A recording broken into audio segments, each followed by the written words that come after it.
আচ্ছা, এখন আসো কার্যকরী যোগাযোগ ব্যবস্থা মানে কি।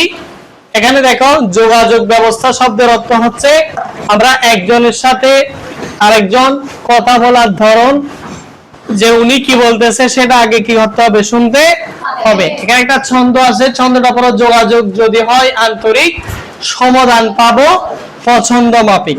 তাহলে কার্যকরী যোগাযোগের উপায় বলো। কার্যকরী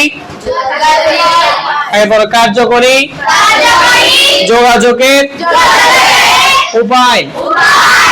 এক, মনোযোগ দিয়ে শুনবো। দুই, বলার সময় সুনির্দিষ্ট ও সুস্পষ্টভাবে বলবো। তিন, বুঝতে না পারলে প্রশ্ন করে বুঝে নিব। চার, অন্যকে দোষারোপ করে কথা বলবো না। পাঁচ, বন্ধুত্বপূর্ণ সহনশীল মনোভাব বজায় রাখবো। ছয়, গঠনমূলক সমালোচনা করব। সাত, অন্যের মতামতের প্রতি শ্রদ্ধাশীল হব। আট, অন্যের পরামর্শ যদি যৌক্তিক হয় তা মেনে নিব।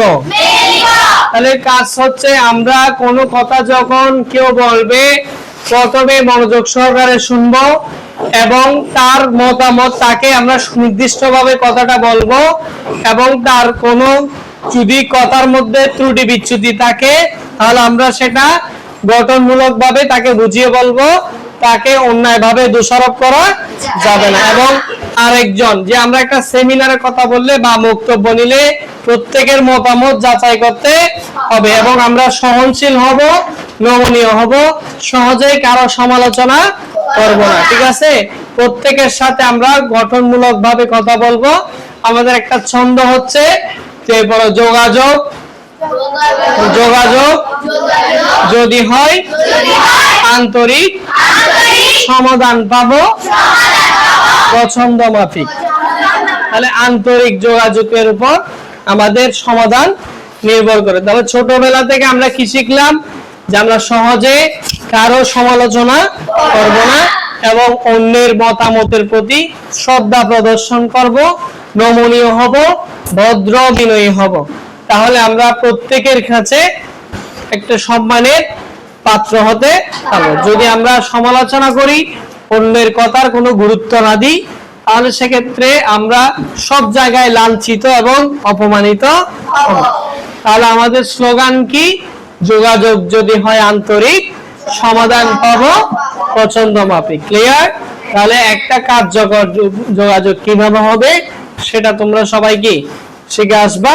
আশা করি সেটা তোমাদের ব্যক্তি জীবন, পারিবারিক, সামাজিক, রাষ্ট্রীয় জীবনে অনেক বেশি কি হবে, উপকৃত হবে। ক্লিয়ার?